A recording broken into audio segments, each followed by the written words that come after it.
Hello everyone, welcome to my YouTube channel. आज हम लोग जो वर्ल्ड जियोग्राफी में हमने नॉर्थ अमेरिका शुरू किया था, तो नॉर्थ अमेरिका में हमने मतलब लगभग सारे टॉपिक्स क्लियर करवा दिए। अब इसमें से जो थोड़ा बहुत बचा हुआ है वो आज हम कंप्लीट करवा देंगे। फिर इसके बाद में नॉर्थ अमेरिका संपूर्ण तौर पर ये ख़त्म हो जाएगा। तो इसमें से हमने लगभग सारी चीज़ें बता दी हैं कि किसमें क्या इम्पोर्टेंट है, कहाँ पे क्या पाया जाता है, पर्वत, पहाड़, नदी, पठार, सब मैंने बता दिया है। और ये भी मैंने कल जो है राजधानी और मतलब देश की राजधानी कहाँ कहाँ पे स्थित है वो भी लोकेशन भी बता दिया था। और आज जो है कुछ जो चीज़ें छूटी हुई हैं वो बताएंगे। फिर इसके बाद में ये पूर्णतः समाप्त। तो हम लोगों ने बताया था कि मतलब जो ये कनाडा, यूएसए और मैक्सिको, ये तीन बहुत ज़्यादा इम्पोर्टेंट है। फिर इसके बाद में हमने इधर मिडल अमेरिका के बारे में बताया था, इधर जो है कैरिबियाई देशों के बारे में बताया था। तो अगर एक एक देश को, हमें नहीं लगता है कि एक एक देश को पढ़ने में मतलब ज़्यादा इम्पोर्टेंट मायने नहीं रखता है, क्योंकि वहाँ से ज़्यादा क्वेश्चन पूछे नहीं जाते हैं, तो नहीं बताएंगे। लेकिन कभी कभी करंट के जो मुद्दे होते हैं वो जिस देश में होता है उससे उस देश के बारे में पूछ लिया जाता है कभी कभी। तो जब कोई करंट की चीज़ें होगी तो वो आप लोग तब तैयार कर लेंगे। लेकिन इसमें आप 23 देश आते हैं तो 2300 देश के बारे में एकदम विस्तृत चर्चा करने की कोई आवश्यकता नहीं है, उसमें टाइम वेस्टिंग है। तो हमने जो बताया था उसमें से जो बचा हुआ है वो आज हम लोग देखते हैं। तो हमने ये बताया था कि जो ये उत्तरी अमेरिका है, सबसे पहले आप लोग एक चीज़ जान लीजिए कि हमने आप लोगों को वेगनर के बारे में थोड़ा बहुत बताया था। इसके बाद में जब हम महासागर और मतलब जैसे महासागर और सागर जो है कैसे मतलब एक दूसरे से अलग हुए, या महाद्वीप की उत्पत्ति कैसे हुई, उसके जो अलग अलग सिद्धांत आए हैं उसके बारे में हम अच्छे से बताएंगे। लेकिन तब भी जान लीजिए कि ये अमेरिका के मतलब जो अमेरिका मतलब कंटिनेंट है उत्तरी अमेरिका, ये मतलब कौन से मतलब जो विस्थापन है उसके अकॉर्डिंग मतलब देखेंगे कि ये किस में आता है। तो मैंने बताया था कि जो उत्तरी अमेरिका है ये उत्तरी गोलार्ध में स्थित है। उत्तरी गोलार्ध में मैंने बताया था बना के अच्छे से, यहाँ पे मतलब फिगर बना के बताया था कि ये मान लो पृथ्वी का रूप है, तो ये ऊपर आता है मतलब 0 डिग्री इक्वेटर से जो है नॉर्थ ध्रुव जो है नॉर्थ पोल की तरफ इधर यहाँ पे आता है उत्तरी अमेरिका, तो इसलिए उत्तरी गोलार्ध में स्थित है। तो इसके बारे में हम लोग ये चीज़ देखते हैं कि जो उत्तरी अमेरिका है, तो उत्तरी अमेरिका तो सबसे पहले मैंने बताया कि जो भूखंड था मतलब ज़मीन के सारे हिस्से को एक जगह करके एक रूप से सम्मिलित रूप से अगर मिला दिया जाए तब वो एक मतलब भूखंड अगर कर दिया जाए तो उस भूखंड को हम लोग क्या कहते थे, उसका नाम था, क्या नाम था, पैंजिया। मतलब जब भूखंड था तब उसका नाम था पैंजिया। क्या नाम था? पैंजिया। अब जब सारे भूखंड एक दूसरे से सम्मिलित थे मतलब मिले हुए थे तब उसे पैंजिया नाम दिया गया। और पैंजिया के चारों तरफ पानी भरा हुआ था, उस पानी को हम लोगों ने पैंथालासा कहा गया। मान लीजिए ये पूरा चारों तरफ ये इतना भाग जो है ये इतना भाग जो है ये क्या है, ये पैंजिया है, मतलब भूखंड जब मिले हुए थे। और यहाँ पे जो चारों तरफ अगर पानी भर दिया जाए तो उसे क्या कहा जाता था, पैंथालासा। क्या कहा जाता था? पैंथालासा कहा गया, पैंथालासा। तो प्रश्न ये पूछता है कि जब भूखंड सारे एक जगह सम्मिलित थे तब उसको क्या कहा जाता था, तब उसे पैंजिया कहा जाता था। और जब ये पैंजिया तैर रहा था और उसके चारों तरफ जो पानी भरा हुआ था उसे हम लोग क्या कहते थे, तो उसे हम पैंथालासा कहते थे।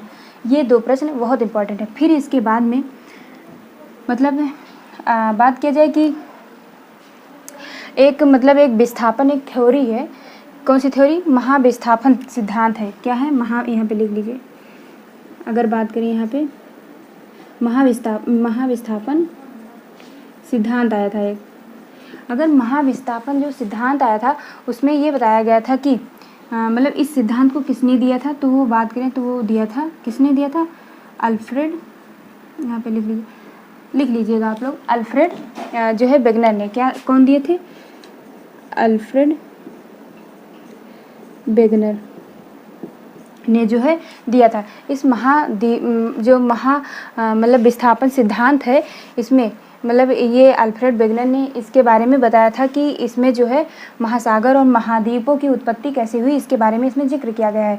तो इसमें इन्होंने ये बताया कि ये जो पैंजिया है, पैंजिया में मतलब ये मतलब पैंजिया में जो है 3 बल लगता है। कौन कौन से 3 बल लिख लीजिए यहाँ पे। इन्होंने बताया कि पैंजिया में 3 बल लगता है। कौन कौन से? एक लगता है ज्वारीय बल, ज्वारीय बल, और दूसरा इन्होंने क्या बताया, ये जो पैंजिया है इसी में 3 बल इन्होंने बताया। किसने? जो वेगनर महोदय थे, मतलब अल्फ्रेड वेगनर ने, जो महासागर और जो है महाद्वीप की उत्पत्ति के बारे में इन्होंने जो बताया कि जो पैंजिया है उसमें जैसे 3 बल बताए। कौन कौन से? एक बताया जो है ये वाला, इसमें एक बताया ज्वारीय, और एक बताया गुरुत्वाकर्षण, और एक उत्प्लवन, ये वाला। एक ज्वारीय हो गया, एक क्या होगा? Gravitational force. लिख लीजिए गुरुत्वाकर्षण,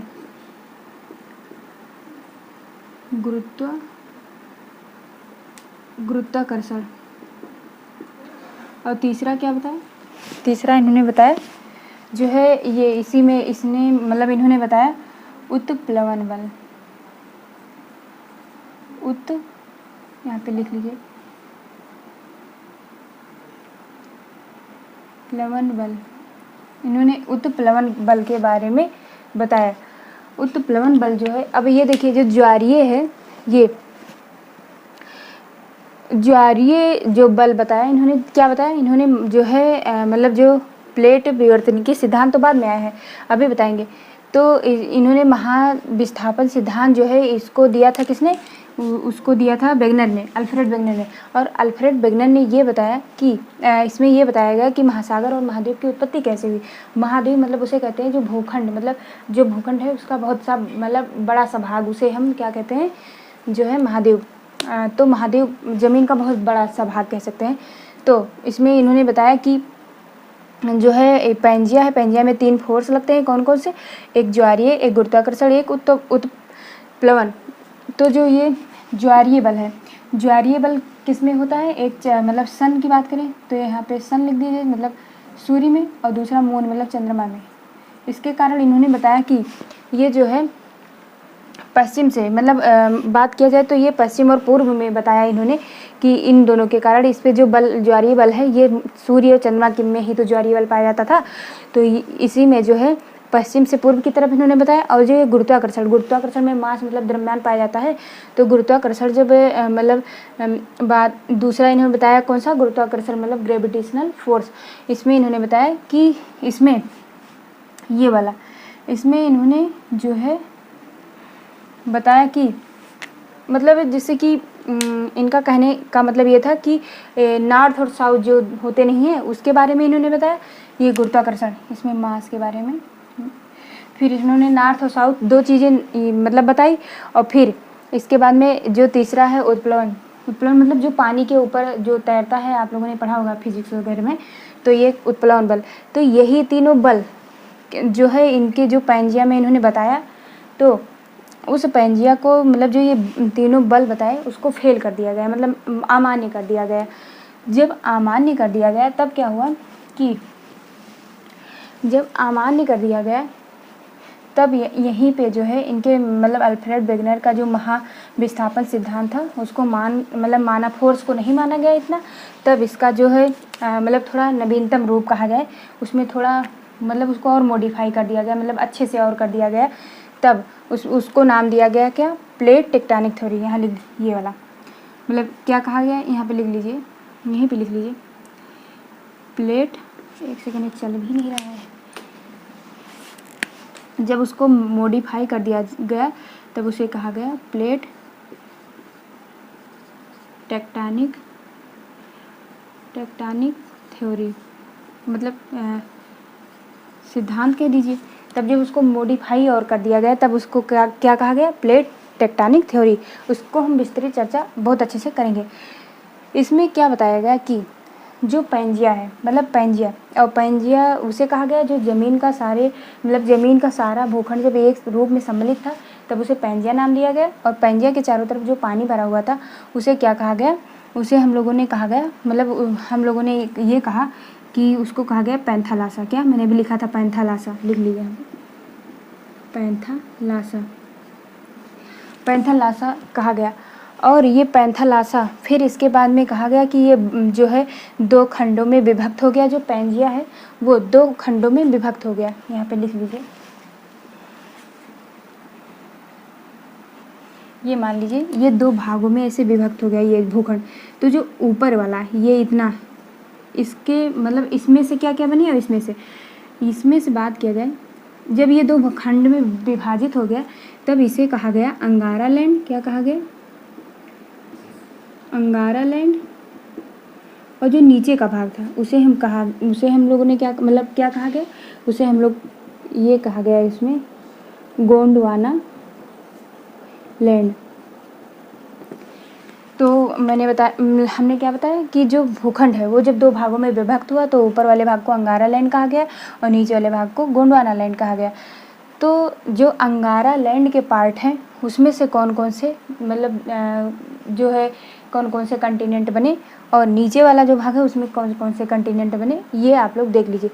तो बात करें कि जो अंगारा लैंड है मतलब ऊपर वाला भाग, उससे जो है मतलब 3 कंटिनेंट बने। कौन कौन से?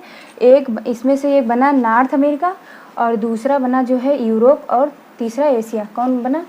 पहला बना नॉर्थ अमेरिका, दूसरा क्या बना? यूरोप, और तीसरा क्या बना? इससे जो है तीसरा इससे बना जो है एशिया। तीसरा क्या बना? एशिया। ये किससे बना?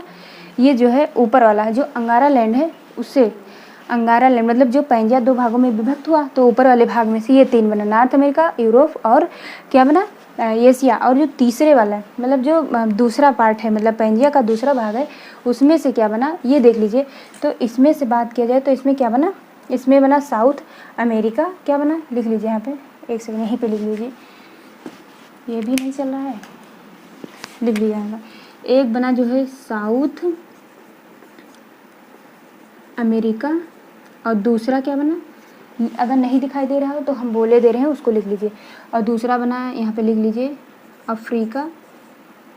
अफ्रीका जो है अफ्रीका महाद्वीप बना। और तीसरा की बात करें तो क्या बना? इसमें से तीसरे की बात करें तो वो बना जो है ऑस्ट्रेलिया। क्या बना?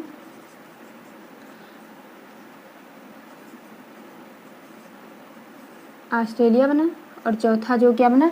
अंटार्कटिका। क्या? यहाँ पे लिख लीजिए अंटार्कटिका। तो हमने क्या बताया कि जो पैंजिया है, पैंजिया के 2 भाग विभक्त हुए, ऊपर वाले भाग में जो है 3 बने। कौन कौन से 3 कंटिनेंट? नॉर्थ अमेरिका, यूरोप महाद्वीप और एशिया महाद्वीप। और जो नीचे वाला भाग था उसमें से जो है टोटल 7 हैं, 7 कंटिनेंट।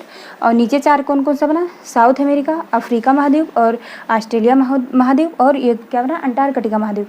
मैंने बताया था कि जो पूरे विश्व में जो देश हैं, मान लीजिए पृथ्वी है, पृथ्वी में ये मान लीजिए ये एशिया है और ये जो है अमेरिका है और यहाँ पे जो है ये जो है दक्षिण अमेरिका और यहाँ पे आता है पूरा ये पार्ट यहाँ से एशिया और फिर यहाँ छोटा सा आता है यहाँ पे जो है क्या आता है ऑस्ट्रेलिया और फिर यहाँ पे जो है ये मतलब साउथ की बात करें तो यहाँ पे अंटार्कटिका। तो ये टोटल 7 देश मतलब 7 जो है महाद्वीप हो गए। तो हमने बता दिया पूरा लोकेशन। और यहाँ से 0 डिग्री इक्वेटर जो है ये गई हुई है यहाँ से। तो मतलब ये फिगर थोड़ा ऊपर नीचे हो गया है तो, लेकिन ये जानिए कि 7 इसमें से टोटल हो गए, 3 ऊपर और 4 जो है नीचे। तो ये बात हो गया प्लेट टेक्टोनिक थ्योरी जो मतलब बेसिक रूप से, इसके अंदर भी हम पढ़ेंगे। फिर इसके बाद में हम लोग देखते हैं कि कोई भी अगर बात किया जाए जो उत्तरी अमेरिका है उसमें कोई भी लैंड लॉक जो है कंट्री नहीं है। तो हम लोग देखते हैं कि जो है इसमें कोई लैंड लॉक कंट्री नहीं है। तो हमने बताया कि जो है मतलब हमने बताया कि जो उत्तरी अमेरिका है इसमें कोई लैंड लॉक कंट्री नहीं है। लैंड लॉक कंट्री का मतलब होता है, ये देखिए यहाँ मैंने लिखा है, लैंड लॉक कंट्री का मतलब ये होता है कि कोई भी यहाँ पे बात करें तो यहाँ पे जो है स्थल रुद्ध नहीं है। अब स्थल रुद्ध की मतलब क्या होगा कि कोई भी सीमा जो है वो सागरीय नहीं है। क्या? कोई भी सीमा सागरीय नहीं है, मतलब कि मतलब खाड़ी समुद्र या जो मतलब सागर ना हो, इसके मतलब होता है कि स्थल रुद्ध मतलब लैंड लॉक कंट्री ऐसा उत्तरी अमेरिका में कोई नहीं है। तो और इसके बारे में हम लोग देखते हैं कि अमेरिका की खोज किसने की थी, तो 1492 ईस्वी में जो है किसने की थी, कोलंबस ने। कोलंबस ने कब किया था, 1492 ईस्वी में। और जिसने किया था उसका नाम क्या था, उसका नाम था अमेरिगी, यहाँ पे लिख लीजिए, अमेरिगी वेसुइगी, अमेरिगी बेसुयुगी या बेसुपुगी भी कहीं लिखा रहता है और कहीं कहीं बेसुयुगी। तो हमने बताया कि उत्तरी अमेरिका में कोई भी लैंडलॉक कंट्री नहीं है। लैंडलॉक कंट्री का मतलब हुआ कि स्थलरुद्ध, स्थलरुद्ध मतलब कोई भी सीमा सागरीय मतलब ना हो, मतलब जो है खाड़ी समुद्र और सागर ना हो। फिर इसके बाद में जो उत्तरी अमेरिका की खोज की बात करें तो इसकी खोज किसने की थी, कोलंबस ने की थी 1492 में। और जिसने किया था उसका नाम क्या था, अमेरिगी वेसुयुगी। अमेरिगी के नाम पर ही अमेरिका इसका नाम रखा गया था। तो ये बात होगी। अब कुछ इंपॉर्टेंट चीज़ देख लेते हैं, देखते हैं इधर। जो ये उत्तरी अमेरिका है, मैंने बताया था कि पूर्व में जो है अटलांटिक महासागर आता है और पश्चिम में जो है पैसिफिक ओशियन, और इधर जो है ये मतलब यहाँ पे एक सागर आता है। फिर इसके बाद में ये इधर ही पैसिफिक ओशियन ही इधर फैला हुआ है चारों तरफ। मैंने 3 बड़े देश बताए थे, कौन कौन से, एक मतलब कनाडा, यूएसए और मैक्सिको। और इधर यहाँ पे जो छोटे छोटे 7 देशों का जो मतलब समूह है उसका मतलब जो बेलीज वगैरह जो थे, कोस्टारिका वगैरह, तो उसको हमने मिडल अमेरिका के नाम से बताया था। अगर कोई अमेरिका नाम लेता है तो उसमें कोई एक देश नहीं आता है, सब हो गया। लेकिन अगर मूलतः देखा जाए तो वो जो संयुक्त राज्य अमेरिका जो यूएसए है उसको देखा जाता है, और बाकी सब जो है वो अमेरिका जो है मिडल अमेरिका में आ जाएंगे। तो देख लेते हैं। जो ये कनाडा है, ऊपर वाला भाग जो हमने बताया था कि यहाँ पे जो है हडसन की खाड़ी आती है, इधर बेरिंग जल संधि से एशिया और जो है मतलब उत्तरी अमेरिका वो अलग है। यहाँ पे मैंने बताया था अलास्का की खाड़ी, यहाँ पे अलास्का आता है। अलास्का पे जो है यूएसए का अधिकार है, ये भी मैंने बता दिया था। तो यहीं अलास्का में ही एक नदी है, यूकान नदी। कौन सी नदी, यहाँ पे लिख लीजिए, ये वाली नदी जो है ये है यूकान नदी। तो यहीं अलास्का में ही एक यूकान नदी है। यूकान नदी जो है यहाँ पे, चूँकि ये उत्तरी ध्रुव के किनारे है, तो यहाँ पे बर्फीला क्षेत्र होने के कारण मतलब बर्फ़ रहता है हमेशा, और टेम्परेचर हाई होने के कारण जब दोनों मतलब एक तो बर्फ़ ज़्यादा और दूसरा तापमान ज़्यादा, तो यहाँ पे मतलब जलवाष्प निकलने लगता है। जब जलवाष्प निकलता है तो उसे कहते हैं हजारों धुआरों की घाटी। क्या कहते हैं, यहाँ पे लिख लीजिए, हजारों धुआरों की घाटी। मैंने बताया कि टेम्परेचर जब ज़्यादा रहता है और यहाँ पे बर्फ़ का एरिया होने के कारण जब दोनों चीज़ें एक साथ हो जाती हैं तब यहाँ पे जो है वाष्प ऐसे मतलब संघनित एक टाइप से कह सकते हैं ऊपर होने लगता है। तो ये एक प्रक्रिया होने के कारण इस यहाँ पे यूकान की घाटी में जो है यहाँ पे हजारों धुआं, इसको जो कहा जाता था, इसने मतलब इतने पूरे एरिया को क्या कहा जाता है, हजारों धुआरों की घाटी। अब देखते हैं कि जो यहाँ पे मैंने बताया था कि जब मतलब तापमान अधिक होता है तब यहाँ से झीलों का निर्माण हो जाता है, ग्लेशियर पिघलते हैं, मतलब जब बर्फ़ है मतलब आइस वो पिघलती है तब यहाँ से झील का निर्माण हो जाता है। जब 4 झीलें मैंने मुख्यतः बताई थी, उसमें से जो ये तीसरे नंबर की झील है उसको हम बोलते थे अथावस्का। क्या बोलते थे, यहाँ पे लिख लीजिए, ये वाली अथावस्का, इसको हम क्या बोलते थे, अथावस्का। अथावस्का के तट पर बात करें, जो अथावस्का मतलब झील या लेक है उसके तट पर जो है यूरेनियम, लिख लीजिए, यूरेनियम 292, मतलब यूरेनियम 92 बात किया जाए तो ये यूरेनियम जो है यहाँ पे, इसको जो है इस तट को यूरेनियम सिटी भी कहा जाता है, क्योंकि यहाँ पे जो है जो है यूरेनियम का जो है प्रोडक्शन बहुत मतलब अधिक होता है। लेकिन अगर बात किया जाए कि पहले नंबर पर कौन है, तो पहले नंबर पर यूरेनियम का प्रोडक्शन करने वाला जो है देश है उसका नाम है पहले पर ऑस्ट्रेलिया, और दूसरा कौन है, वो है कनाडा। ठीक, तो ये इतना हो गया। मैंने क्या बताया कि जो अथावस्का के तट को हम लोग, अथावस्का जो झील है उसके तट को हमने बताया कि यूरेनियम सिटी कहा जाता है। और ऐसा क्यों कहा जाता है, क्योंकि यहाँ पे जो है यूरेनियम का सिंबल UR होता है। ठीक, यूरेनियम का जो है प्रोडक्शन किया जाता है, और प्रोडक्शन के मामले में अगर बात किया जाए तो ऑस्ट्रेलिया सबसे फर्स्ट पर आता है और सेकंड पर कनाडा आता है। तो ये बात हो गई। अब देखते हैं कि मैंने बताया था कि जो यहाँ कनाडा है और संयुक्त राज्य अमेरिका के बीच में यहाँ 49 डिग्री जो नॉर्थ है, मतलब 49 डिग्री उत्तरी अक्षांश, वो इनका सीमा रेखा निर्धारण करती है। फिर यहाँ पे मैंने 5 झीलों का पूरा समूह बताया था, और फिर यहाँ पे बताया था कि एक सेंट लॉरेंस नदी जाकर यहाँ पे सेंट लॉरेंस की खाड़ी में गिर जाती है। तो यहीं पे और भी मैंने बताया था कि ये जो क्षेत्र है शीतोष्ण घास के मैदान, मतलब बहुत अच्छा है उसके लिए।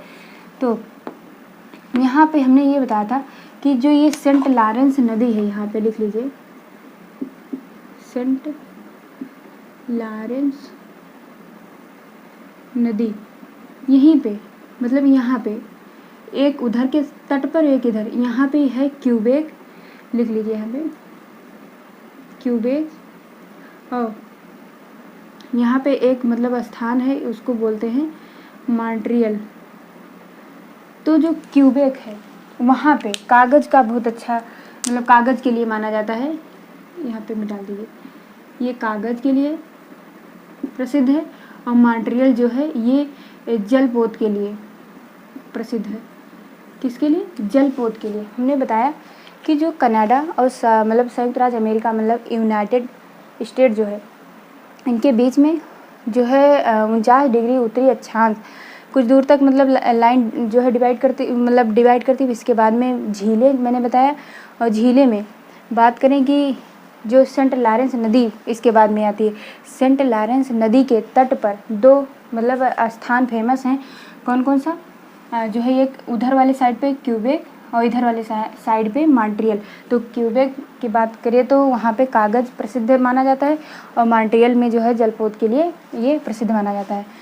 अब इसके बाद में हम लोग देखते हैं कि यहाँ मैंने बताया था कि ये जो है कनाडा, और ये मैंने बताया था संयुक्त राज्य अमेरिका, फिर मैंने मैक्सिको बताया था। तो जो संयुक्त राज्य अमेरिका और जो है मैक्सिको के बीच में मैंने एक नदी बताई थी, रियो ग्रांडे नदी। कौन सी नदी? यहाँ पे लिख लीजिए, ये नदी जो है ये है रियो ग्रांडे नदी। ये यहाँ पे एक स्थान है, यहाँ पे उसको हम क्या कहते हैं, एक सेकेंड, यहाँ पे ही आता है, ये जस्ट यहाँ पे, इसे हम बोलते हैं चिहुआ की खान। क्या बोलते हैं? चिहुआ की खान। चिहुआ की खान। यहाँ पे क्या होता है, सबसे ज़्यादा चांदी का निष्कर्षण किया जाता है। क्या होता है? यहाँ पे सबसे ज़्यादा चांदी का निष्कर्षण किया जाता है। और अगर बात करें कि जो मैक्सिको है, मैक्सिको का तट कह सकते हैं, या मैक्सिको की बात करें तो ये चांदी में इसका प्रथम स्थान आता है। क्या? चांदी में प्रथम स्थान। आप लोग लिख लेंगे, ये सब चीज़ें हम लिखवाएंगे नहीं, आप लोग खुद लिखिए।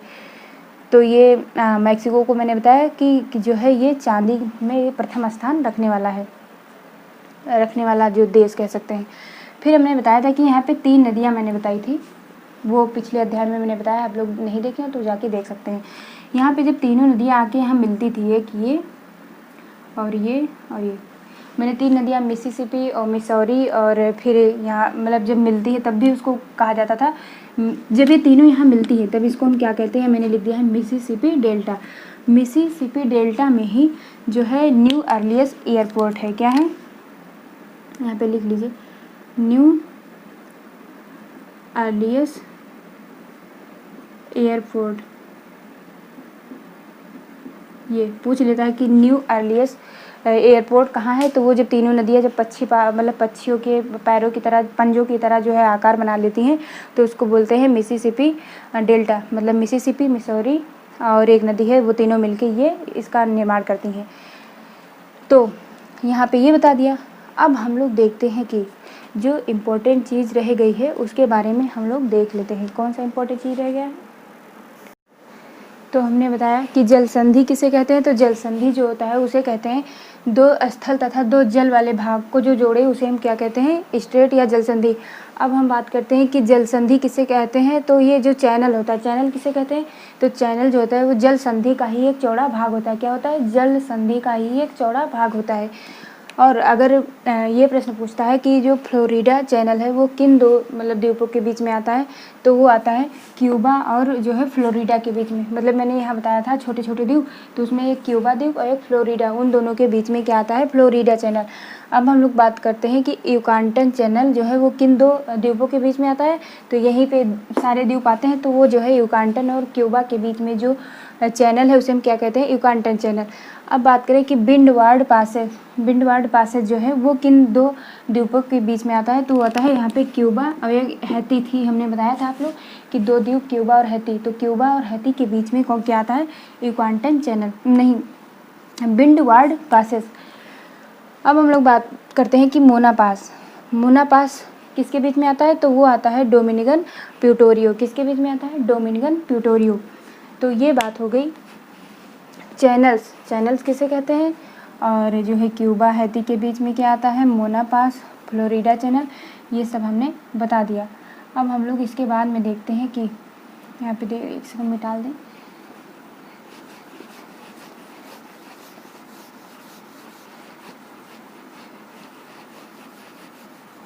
तो यहाँ पे देखते हैं कि हमने बताया था कि जो है मतलब उत्तरी अमेरिका में रॉकी पर्वत का विस्तार है, अलास्का से लेकर यहाँ कैलिफोर्निया, यहाँ पे पूरा इतने क्षेत्रों में जो है ये विस्तृत तौर पर ये फैला हुआ है। तो हमने ये भी बताया था कि यहाँ पे जो अगर बात किया जाए कि जो माउंटेन ग्रुप है, अगर इनका ग्रुप कर दिया जाए कि माउंटेन ग्रुप एक अगर मिला दिया जाए तो ये रस्सी की तरह दिखाई देते हैं, तो रस्सी की तरह जब हो जाता है तो उसे हम कहते हैं क्वार्डिलेरा। क्या कहते हैं, ये इस लिख लीजिए, क्वार्डिलेरा। माउंटेन का ग्रुप जो है वो मतलब एक रस्सी की तरह होता है, तो मतलब इस तरह हमको ऐसा प्रतीत होता है, तो उसे हम कहते हैं क्वार्डिलेरा। तो ये हो गया। अब हम ये देखते हैं कि जो उत्तरी अमेरिका है, उत्तरी अमेरिका के पश्चिम में यहाँ पे आता है सैन फ्रांसिस्को। क्या आता है, सैन फ्रांसिस्को, ये वाला क्षेत्र है, यहाँ पे लिख लीजिए क्या है, ये है सैन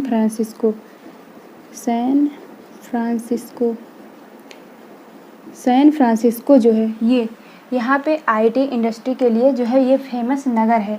यहाँ की घाटी को हम लोग सिलिकॉन वैली कहते हैं। क्या कहते हैं, सिलिकॉन वैली। तो हमने क्या बताया कि जो उत्तरी अमेरिका है उसके पश्चिम में एक सैन फ्रांसिस्को नगर है, वहाँ पे क्या है कि वहाँ पे आईटी इंडस्ट्री के लिए ये फेमस स्थान है, और यहाँ की जो घाटी है उसे हम क्या बोलते हैं, सिलिकॉन वैली। तो ये इतना हो गया। अब हम लोग इसके बाद में देखते हैं कि कुछ इम्पोर्टेंट चीज़ें यहाँ पे देख लेते हैं। जो बाकी बचा है इसको मिटा दें, इसकी कोई ज़रूरत नहीं है। और हमने बताया था कि जो उत्तरी अमेरिका है उसके पश्चिम में इसके पश्चिम में ही एक नगर मैंने बताया था, जो हॉलीवुड जो फिल्में वगैरह बनती हैं वहीं पे क्या बताया था, लॉस एंजिल नगर। यहीं पे एक नगर है, यहीं पे एक मतलब एक स्थान है यहीं पे, तो वहाँ जो है मतलब हॉलीवुड मूवी बनती है। तो यहाँ पे क्या है कि ये जो शहर है ये बहुत शुष्क है, मतलब वो हवाओं में नमी नहीं है, तो वो शुष्क है। और ये भी पूछा जाता है कि यही जो लॉस एंजिल नगर है यहीं से जो है वायुयान का परीक्षण किया जाता है। क्या किया जाता है, उत्तरी अमेरिका के पश्चिम में जो लॉस एंजिल नगर है वहीं से वायुयान का परीक्षण किया जाता है। और यहीं पे एक मतलब हमने बताया था कि जो है मृत्यु घाटी है, क्या मृत घाटी। और अगर यहाँ टेम्परेचर की बात किया जाए तो वह 63 डिग्री टेम्परेचर यहाँ पे है। तो हमने बताया कि जो उत्तरी अमेरिका है उसके पश्चिम में ही लॉस एंजिल नगर है, जहाँ पे जो है शुष्क मतलब इसको शुष्क शहर कहा जाता है, और वायुयान का यहाँ पे परीक्षण किया जाता है। और यहीं पे जो है मृत घाटी है जिसका जो टेम्परेचर है वो 63 डिग्री टेम्परेचर है। अब हम लोग एक और मतलब यहीं पे प्रश्न पूछता है कि यहीं पे पूछता है, एक सेकंड रेड स्केच ले लें।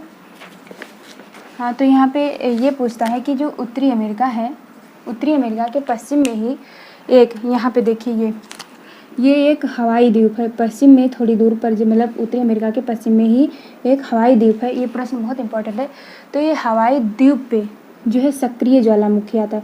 सक्रिय ज्वालामुखी बहुत मतलब एक प्रकार से कह देते हैं बहुत खतरनाक होती है। तो यही सक्रिय ज्वालामुखी है।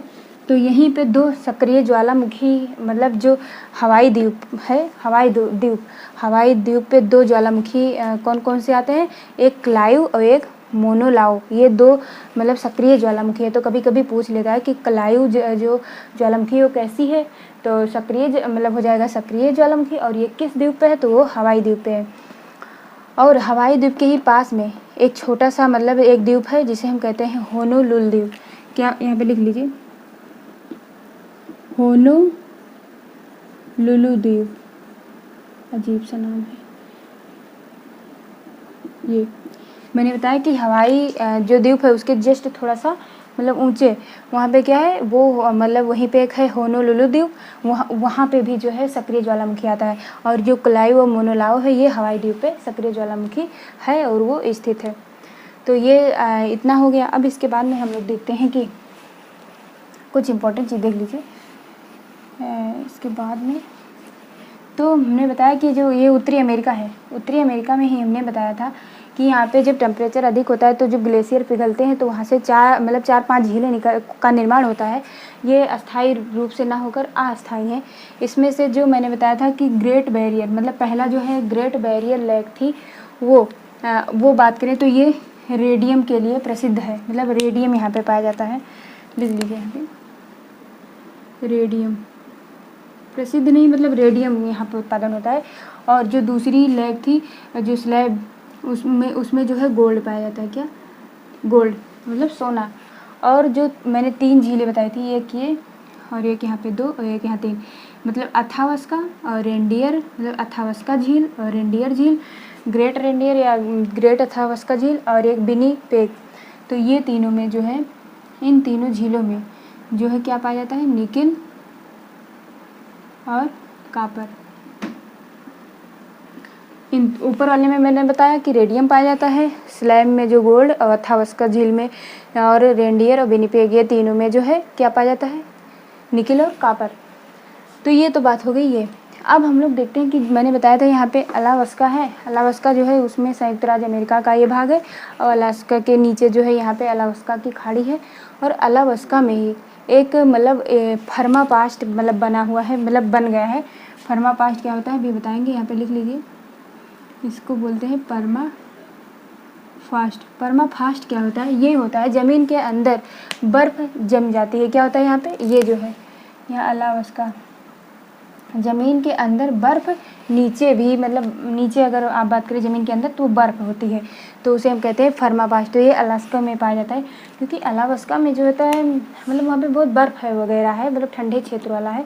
तो अगर ये भी पूछता है कि परमापास्ट और कहाँ बनता है तो ये बनता है जो है बात किया जाए तो ये मतलब नार्वे में मतलब यूरोप महाद्वीप में एक नार्वे आता है, तो वहाँ पे भी जो है परमाफास्ट वहाँ पे भी बन जाता है, मतलब ज़मीन के अंदर बर्फ़ का होना। अब हमने ये सब बता दिया। अब देखते हैं कि मैंने यहाँ बताया था कि जो 49 डिग्री उत्तरी अक्षांश है वो जब मतलब कनाडा और संयुक्त राज्य अमेरिका के बीच में जब ये मतलब बॉर्डर बनता है तो यहीं पे मैंने बताया था 5 झीलें मतलब जो है जिसे हम क्या बोलते थे मतलब महान झीलें जो होती थी यहाँ पे, तो वो क्या होता था कि जो है मतलब यहाँ पे मैंने बताया था कि 5 झीलें जिसमें से एक यहाँ पे झील थी क्या, सुपीरियर मीठे पानी की झील, सुपीरियर झील। और यहाँ पे मैंने बताया था यहाँ पे ह्यूरॉन, क्या है ह्यूरॉन झील, 2 झीलें बताई थी। और इन दोनों झीलें जो मिली हुई हैं किसके द्वारा, कौन सी नहर, ये पूछ लेता है कि सुपीरियर झील और मतलब सुपीरियर झील और ह्यूरॉन झील के बीच में कौन सी नहर है, तो वो है सू नदी मतलब सू नहर। कौन सा, सू नहर के द्वारा ये दोनों जुड़ी हुई हैं। अब हम बताते हैं मतलब यहाँ पे जो है यहाँ पे बात करें कि जो यहाँ पे एक मिशिगन मैंने बताया था मिशिगन झील, तो मिशिगन के किनारे ही मतलब जो है शिकागो बसा हुआ है।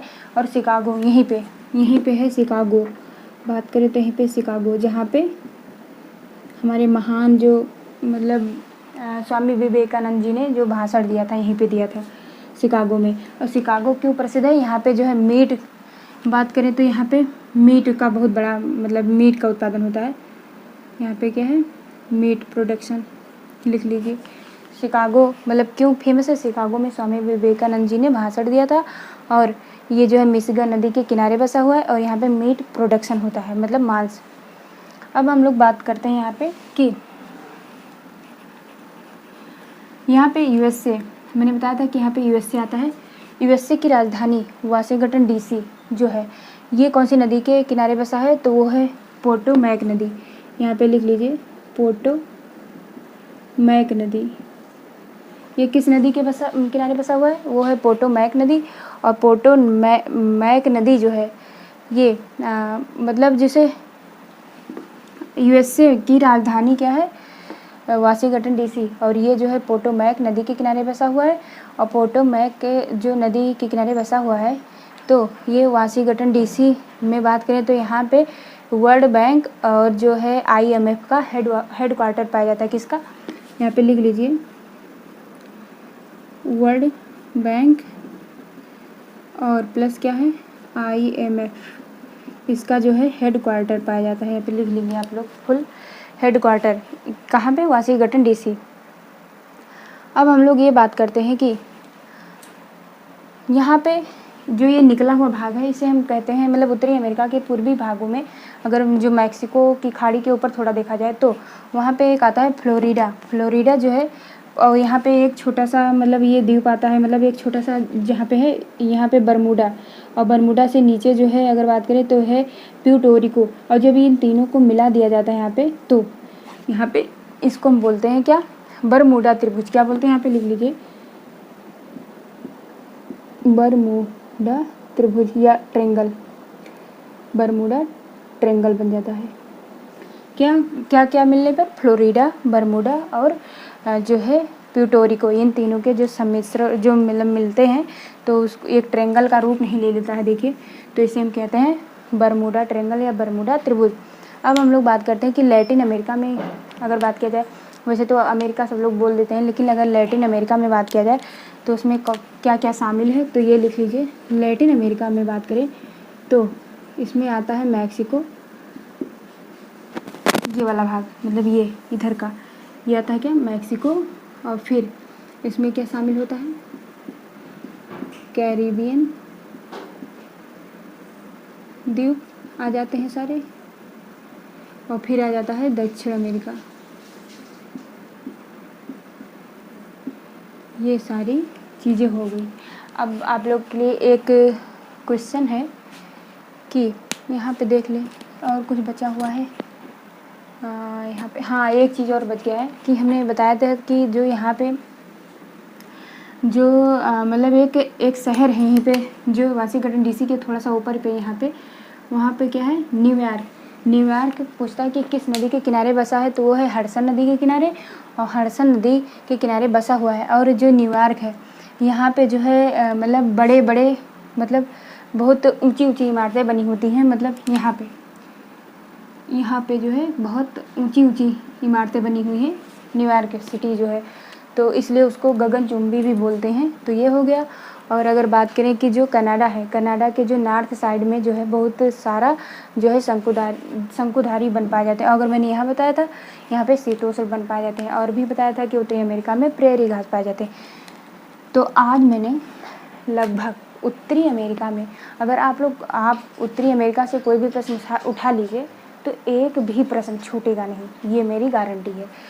और बाकी चेंज हुआ करता है मतलब कुछ चीज़ें अपडेट हुआ करती हैं क्योंकि जो भूगोल है भूगोल हुआ और जो पॉलिटी होता है ये सब चीज़ें चेंज हुआ करती हैं। कुछ चीज़ें उसमें मतलब मिलती जाती हैं। तो आप लोग ये कर सकते हैं कि चेंज होगी जो चीज़ें वो आप लोग इसमें अपडेट करिएगा। और उत्तरी अमेरिका पूर्णतः समाप्त हो गया।